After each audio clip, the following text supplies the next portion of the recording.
picture on the slide is the street view of our subject property. It is located on Pinewood Hill Drive in Matthews, North Carolina. Here are some pictures of the interior of our subject property. As you can tell, the interior is dated, but the issues are cosmetic and can be fixed relatively easily.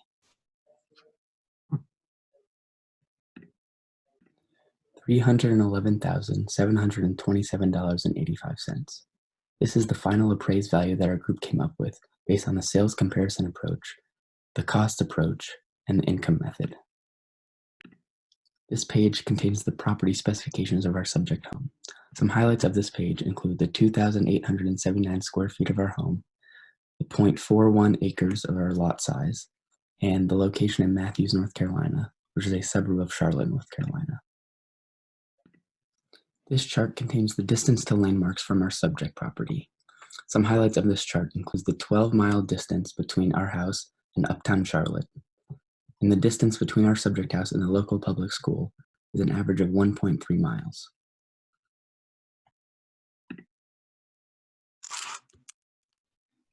Hello, I'm Grant Ansley, and these are our 6 comparable properties. So property 1, we have 4 beds, 2.5 baths, which is similar, identical to our subject property coming in with 4 beds and 2.5 baths. It's about 100 square feet bigger, 4 years older. The lot size is about 1/10 of an acre smaller, but it has a 2-car garage, so very similar to our subject property. Our next property comes in at 5 beds, 2.5 baths.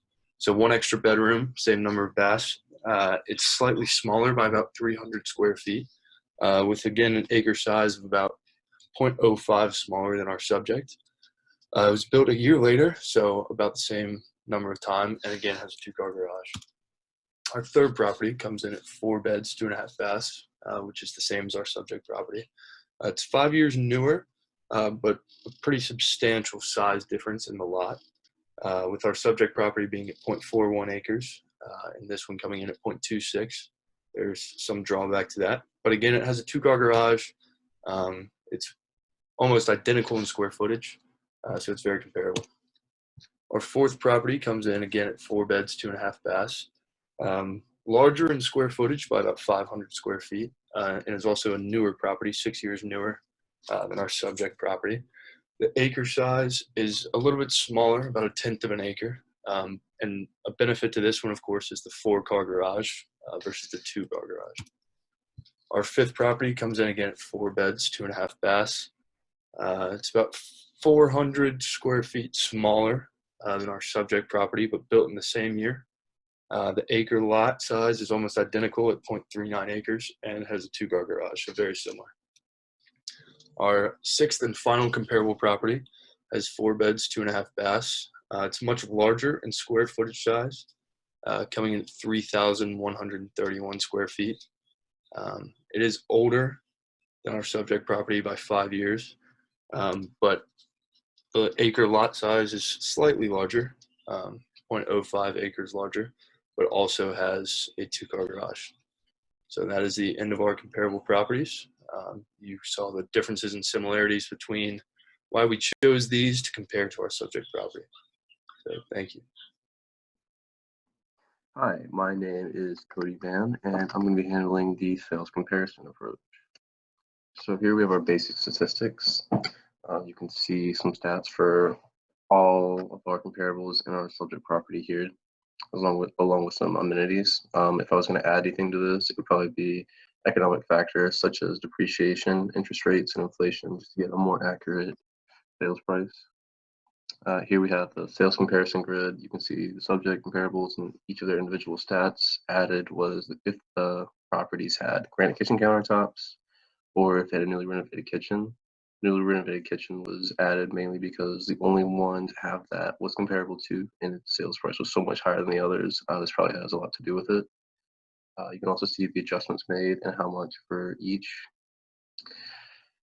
And then you can see our sales prices after adjusted. Each one was within $5,000 of each other, so that seems to be pretty good adjustments. Our average sales price ended up being $306,733.66. So here we're going to look at our sales adjustments. There wasn't one for the bathrooms. They were all 2.5 baths for each house. The first adjustment we did was lot size, and those were comparables 1 and 6. They were pretty much identical except for lot size. So it was determined that $916.67 per tenth of an acre would be your adjustment for lot size. Next, we did square feet. Comparables for that one were 1 and 5 after adjusting lot size.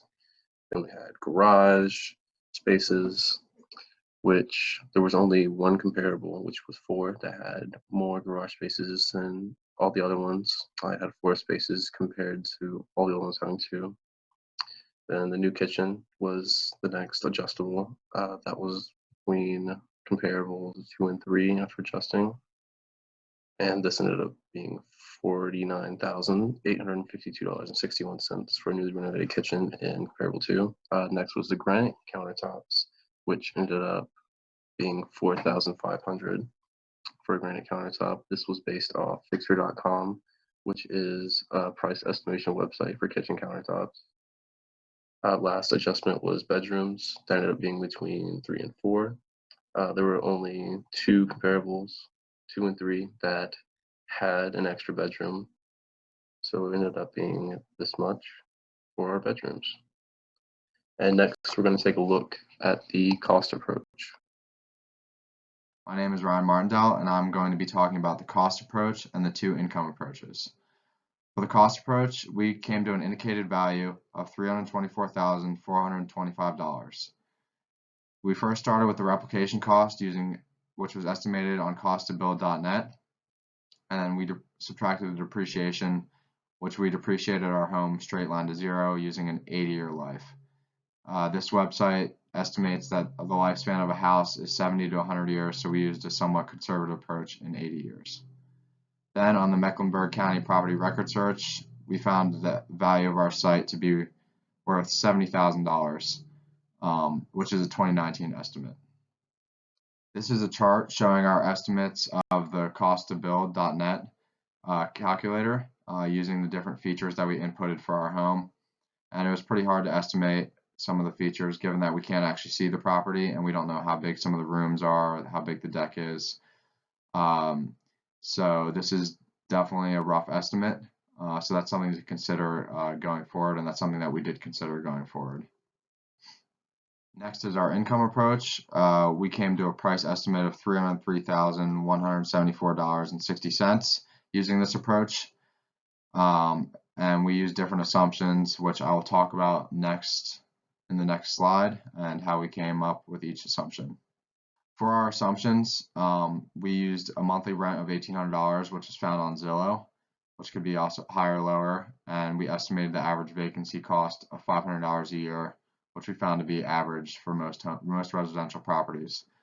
And then the operating expense we estimated was $2,000 per year, which is also an average of many of the homes that we found, and a cap rate of 6.7%, which we estimated using the median cap rate for homes in Mecklenburg County. For our discounted cash flows method, we found a value of our home of $370,584.53. We took the net operating income in each year, as you can see, and the sale price at the end of year 10, which we estimated using a terminal cap rate found here. We discounted all these cash flows back to get our final estimate of value for the discounted cash flows approach. In order to discount our cash flows, we had to come up with a discount rate. We used a loan calculator and found the APR after taxes and used this as our discount rate. So first, we started with a mortgage amount of $300,000, and that was the sale price of our property when it was listed on Zillow. And we found a mortgage time period of 30 years, an interest rate of 4.5%, federal tax rate of 24%, and a state tax rate of 5.25%. And that will give us our total APR after taxes of 3.379%. Lastly, our discounted cash flows approach has many flaws because of the assumptions that we used, like the net operating income, which was based on our direct capitalization method. We used a 10-year holding period, which we found to be about average, and the after-tax APR as our discount rate, which I already talked about, and then our terminal cap rate estimate of 6.5%, which is lower than our cap rate we used in the direct capitalization method because our home will be about 10 years older when we're selling it. My name is Lucas Peck, and I will be talking about price reconciliation and final thoughts. This table shows the different estimates that we came up for our subject property using each of the different approaches. For the sales comparison approach, we decided to give it 75% of the weight. We did this because the subject property is a single-family home, and the sales comparison approach is most commonly used to estimate the value of these types of properties. We felt that the cost approach was the next best approach to use to estimate the value of the subject property, and we weighted it with 15% of the weight. The income approach, we did not weight as heavily as the other two approaches because the income approach is generally used for properties that generate revenue, which our single-family home most likely will not be generating revenue. We also gave it not as much weight because this approach uses a lot of assumptions, so we did not want to rely way too much on the estimate for the value of our property. We use the sales comparison approach, the cost approach, the income approach with direct capitalization, and income approach with discounted cash flows to estimate the value of this property. It was important that we were aware that the direct capitalization shouldn't be heavily weighted because it relied on estimates of operating income from annual rent and a cap rate. And the discounted cash flows shouldn't be heavily weighted either because it also has estimates of net income and the terminal cap rate and discount rate. These assumptions can be unreliable, especially today with a lot of uncertainty brought about with the coronavirus. Through extensive research, we came to the conclusion that the subject property is worth $311,727.85.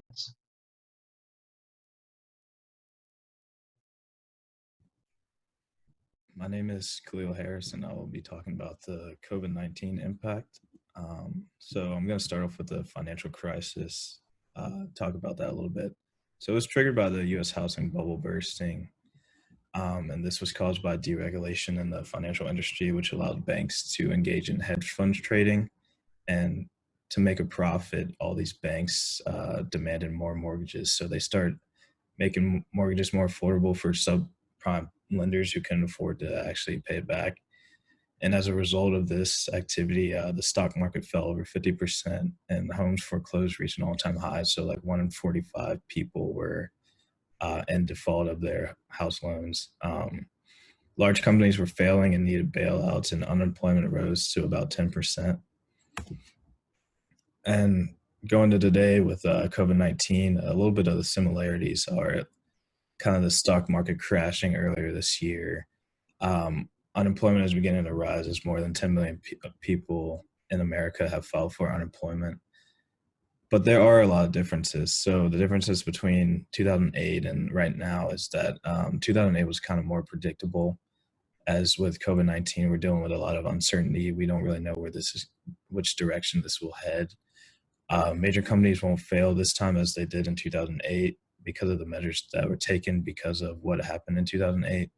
But small businesses are struggling as they're losing business because they're being shut down and things like that. I would say the housing market is mostly unaffected right now as the government is intervening to make sure foreclosures don't happen. And a recession is possible, but it's not inevitable. So we kind of don't know if we will end up in a recession or not, but I guess we can only wait and find out.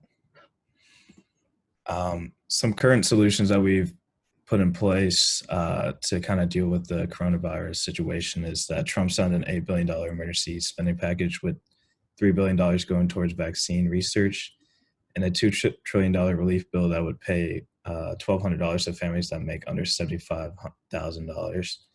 And if you make more than that, you'll get just a reduced amount.